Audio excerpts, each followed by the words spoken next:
जो भी आपकी स्क्रीन पे दिख रही होगी, उस टैब में आपके डिपार्टमेंट के जितने भी फैकल्टी है उसको पहले हेड को उसमें इंसर्ट करवाना होगा। जैसे मैं यहाँ पे डिपार्टमेंट वाइज फैकल्टी पे क्लिक करूँ तो यहाँ पे 10 फैकल्टीज का आपको एक लिस्ट दिख रहा होगा। तो इंडिविजुअली जो भी डिपार्टमेंट है वो अपनी अपनी फैकल्टी यहाँ पे पहले ऐड कर ले।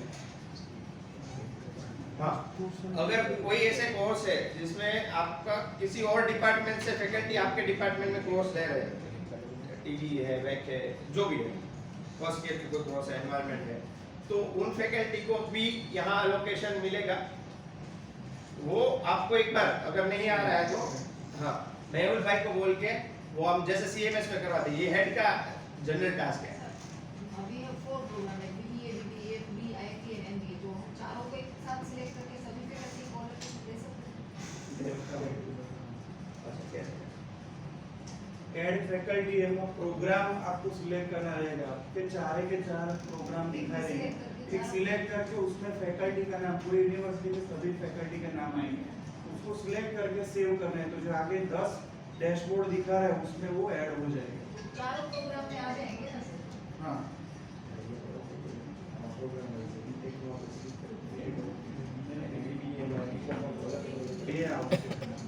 ये एक्चुअली में आपने खबर नहीं है, भी मुझे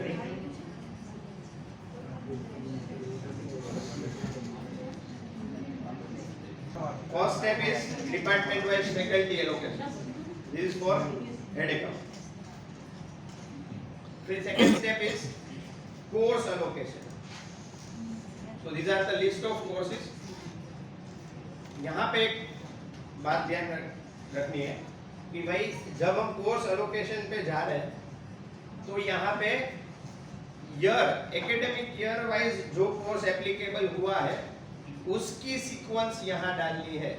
जैसे कि for an example 2021-22 academic year है, उसका कोई फर्स्ट सेमेस्टर का कोर्स हम डाल रहे हैं क्योंकि हमारा सीओपीओ मैपिंग 21 के एसएलई से शुरू हुआ है। तो 2021-22 के 2 सेमेस्टर ही हम यहाँ इनपुट कर पाएंगे। लिस्ट तो सारे आएंगे 1 से 8 सेमेस्टर। टेक्निकली क्या रहेगा, 2021-22 में हर फैकल्टी का 2 सेमेस्टर चल रहा होगा, इंक्लूडिंग इंजीनियरिंग, एमबीए, सब कुछ। तो 21-22 एकेडमिक ईयर जब सिलेक्ट कर रहे हैं हम यहाँ पे फिर प्रोग्राम, यहाँ पे हमें सेमेस्टर 1 सिलेक्ट करना है। रिमेंबर वन थिंग, ये जो ईयर है वो एडमिशन ईयर नहीं है, एकेडमिक ईयर है। जैसे कि 21-22 है तो उसमें एडमिशन हुआ है तो सेम 1 और 2 ही एप्लीकेबल है।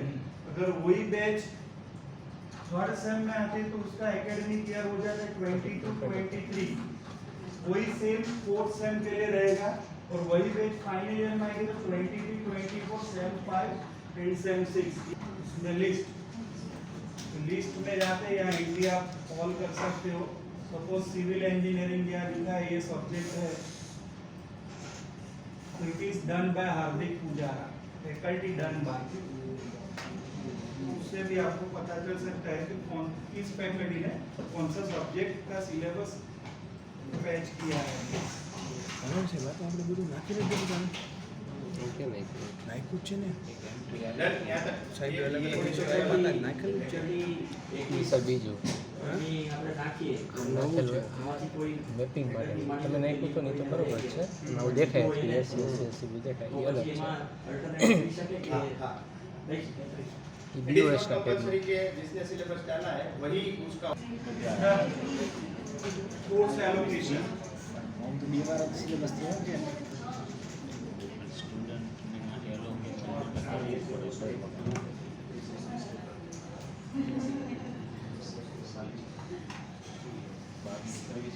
ये फिजिकल लिस्ट बना के आपको वेरीफाई करने के लिए इसलिए बोला कि जैसे इस हमारे ये प्रोग्राम का पूरा अभी हो चुका है, एक बैच के लिए पूरा हो चुका है, दूसरी बैच आधी वहां तक भी हो चुका है, पर आप अभी स्क्रीन पे देख रहे हो कि किसी फैकल्टी के नाम अभी एलोकेट नहीं है। तो हर बार रिफ्रेश जब होता है तो वो चले जाते हैं। उसको आप किसको एलोकेट किया है नहीं वो आप देख सकते हैं। कोर्स एलोकेशन पे क्लिक करके यहाँ पे लिस्ट ऑफ कोर्सेज है, अगर मैं यहाँ पे होल्ड कर दूँ इंस्टेड ऑफ 10 एंट्रीज, तो यहाँ में कितनी फैकल्टीज को मैंने अब तक कौन कौन से सेमेस्टर में वो सारा दिखेगा, पर उसको फिर से आपको वेरीफाई करना होगा। तो फर्स्ट थिंग कि भाई एक लिस्ट बन जाए 21 से लेकर जहाँ तक वो बैच पास आउट हुई वहाँ किसने वो सब्जेक्ट लिया। अगर सर का कोई क्वेश्चन है कि भाई किसी और फैकल्टी ने छोड़ के गए तो उसका नाम, तो वो एक बार फिर से आ जाए। अच्छा, यहाँ पे ऐसा हो सकता है टेक्निकल प्रॉब्लम है तो वो अल्टीमेटली मेहुल भाई ही सोल्व कर पाएंगे। हमने जो दिक्कत फेस की है वो हम आपको बताते हैं। यहाँ पे ऐसा हो कि सर ऐसा हो सकता है किसी फैकल्टी का नाम ना है, तो उसके दो रीजंस हो सकते हैं। पहला रीजन, उस फैकल्टी को सीएमएस में उस सेमेस्टर में एलोकेट नहीं किया गया होगा, पहला रीजन। तो जो सीएमएस कोऑर्डिनेटर्स है उनको पता ही रहता है वो कैसे है। तो अगर वो फैकल्टी उसमें सीएमएस में अवेलेबल नहीं है तो नहीं आएगा, पहला। दूसरा कि भाई कोई फैकल्टी है वो दूसरी डिपार्टमेंट से, दूसरे डिपार्टमेंट से, तो उसका अलोकेट शायद ना हो, तो उसको आपको पहला जो स्टेप था वो अलोकेट करना होगा। ये दो दिक्कत है। अच्छा सर, ऐसा हो सकता है कि भाई यहाँ पे 10 कोर्स दिखा रहे हैं, हमारे कोर्स टोटल 11 है, तो उसका कोई रीजन, उसका रीजन भी सेम सीएमएस में वो वाली, क्योंकि हम अभी 23 वाले बैच पे है, तो कई बार ऐसा हो गया होगा 21 वाली वो बैच हमने वो कोर्स हमने अनेबल कर दिया हो, वो ग्रीन डॉट में से रेड डॉट कर दिया, किसी ने किया हो लिस्ट ऑफ कोर्स, क्योंकि सीएमएस वालों को पता रहता है कि एक साथ दिक्कत आती है एंट्री करने में, तो उसने अनेबल किया तो वो कोर्स लिस्ट यहाँ नहीं दिखेगा। तो मेक श्योर कि आप एसएलई के साथ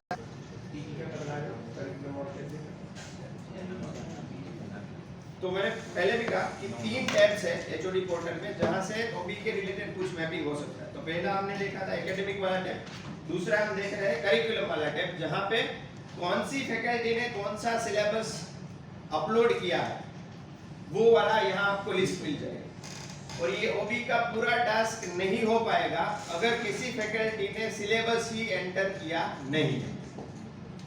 अगर 21 वाली बैच है तो हम जैसे फैकल्टी वेरीफाई करते हैं ऐसे नंबर ऑफ कोर्स भी हमको वेरीफाई करके रखने हैं कि भाई इतने आ जाए, तो वो लिस्ट में एक बार वो भी चेक हो जाए। मैं आई थिंक वो तो हो ही गया है 21 वाली बैच के लिए।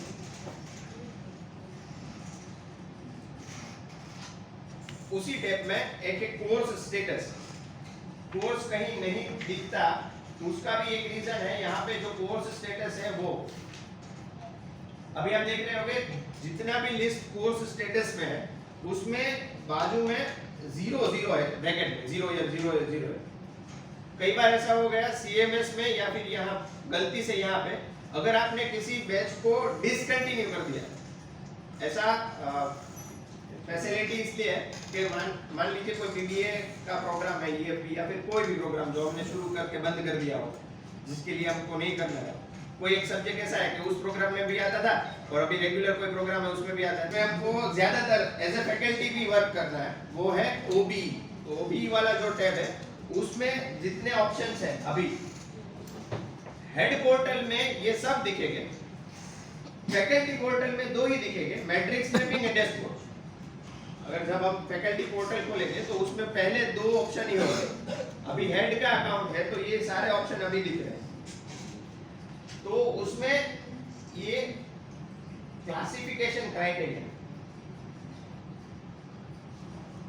आई थिंक इंजीनियरिंग में करवा दिया है, तो मेहुल भाई ने सभी फैकल्टीज में कर ही दिया होगा।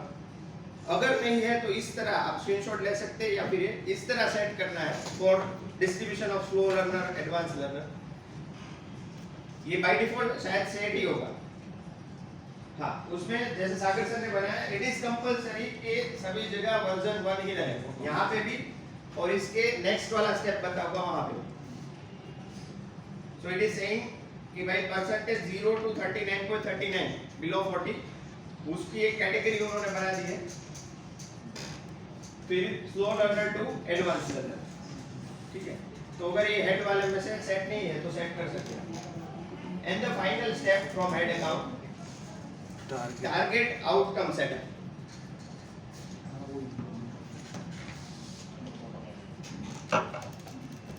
तो जैसे हमने वो वाले प्रोसीजरल स्टेप किए, ये फाइनल स्टेप है, पर इसमें एक चीज हमको ध्यान रखनी है कि ये डेट जो भी टारगेट है वो टारगेट एकेडमिक ईयर वाइज है, एडमिशन ईयर वाइज नहीं। तो यहाँ पे मान लीजिए कि जैसे सर ने समझाया था कोई बैच है 21 22 की, तो उसके लिए भी यहाँ सेट करना है हमको। तो उसके लिए मुझे सिलेक्ट करना होगा 21 22, फिर क्लिक द सर्च। यहाँ पे 2 सेमेस्टर दिख रहे हैं बिकॉज ऑफ, क्योंकि 21 22 में सिर्फ 2 ही सेमेस्टर हो गए। सेम 1 2 अब जब हेड ये पहली बार एंट्री, क्योंकि इसमें एंट्री हो चुकी है पहले से ही, हेड जब पहली बार एंट्री कर रहे होंगे तो यहाँ पे अगर ये 50-50 वैल्यू नहीं है, कुछ चेंज है, तो उनको जाना है चेंज टारगेट पे। अगर वैल्यू नहीं है तो ठीक है, तो ये चेंज करने के लिए हमको सिर्फ यही करना है, चेंज टारगेट पे क्लिक करके वर्जन 1 सिलेक्ट करना है फॉर पर्टिकुलर सेमेस्टर। तो यहाँ पे वर्जन 1 सिलेक्टेड है, अगर वर्जन 2 सिलेक्ट है बाय डिफॉल्ट या कुछ है तो उसको चेंज करना पड़ेगा वर्जन 1। तो यहाँ पे दूसरा कुछ करना नहीं है। फिर 7 कंटिन्यू।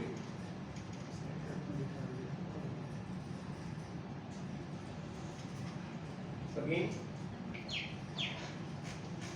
अब आप इसी एकेडमिक ईयर का दूसरा सेमेस्टर देखिए जहां पे 000 लिखा होगा, 50-50 नहीं है। ठीक है, 2-4 दिन पहले महबूब भाई ने ऐसा बाय डिफॉल्ट करवा दिया कि भाई अब यूनिवर्सिटी का सबने बोला एक कॉमन टारगेट रखते हैं कि भाई 50% से कम वाले तो नहीं, जो मैपिंग है उसमें नहीं गिने जाए। तो वो 50% वाला क्राइटेरिया यूनिवर्सिटी के लिए महबूब भाई ने सेट करके रख दिया। तो अब एज अ हेड हम क्या वेरीफाई कर रहे हैं, तो भाई 21-22 में 2 सेमेस्टर है, तो यहाँ 2 सेमेस्टर दिखने चाहिए, semester 1 semester 2। Moving further for academic year 22-23 यहाँ पे सेमेस्टर 1 2 जो नई बैच है 22-23 उसका सेमेस्टर 1 2 आ गया और प्रीवियस वाले का 3 4 आ गया। तो हम क्या इंश्योर करें कि यहाँ 4 सेमेस्टर है बस, वहां भी ऐसा कुछ होगा जहाँ 0 वैल्यू होगी। ओके, यहाँ पे सर अगर बाय डिफॉल्ट 0 वैल्यू है तो यहाँ पे हम चेक क्या कर रहे हैं, एक तो सेमेस्टर चेक कर रहे हैं आ गया कि नहीं, दूसरा उसका वर्जन 1 ही होगा चेक कर, बस यही 2 चेकिंग पैरामीटर्स है, बाकी सब कुछ हमें नहीं देखना।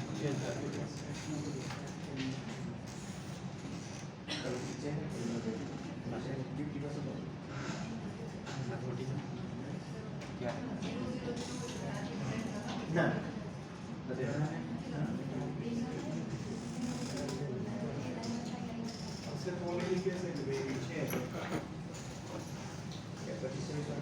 मुकेश सर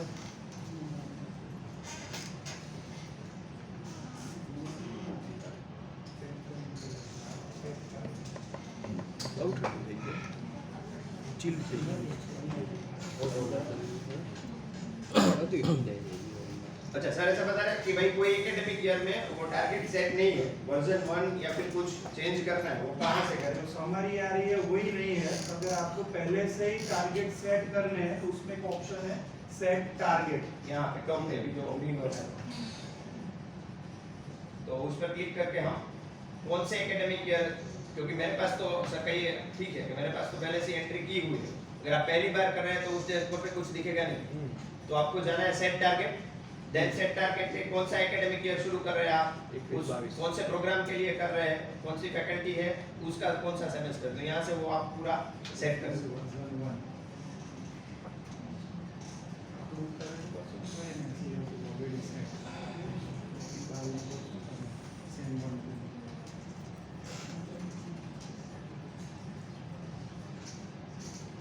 यहाँ पे 4 अलग अलग वर्जन है, हमको हर बार वर्जन 1 सिलेक्ट रखना है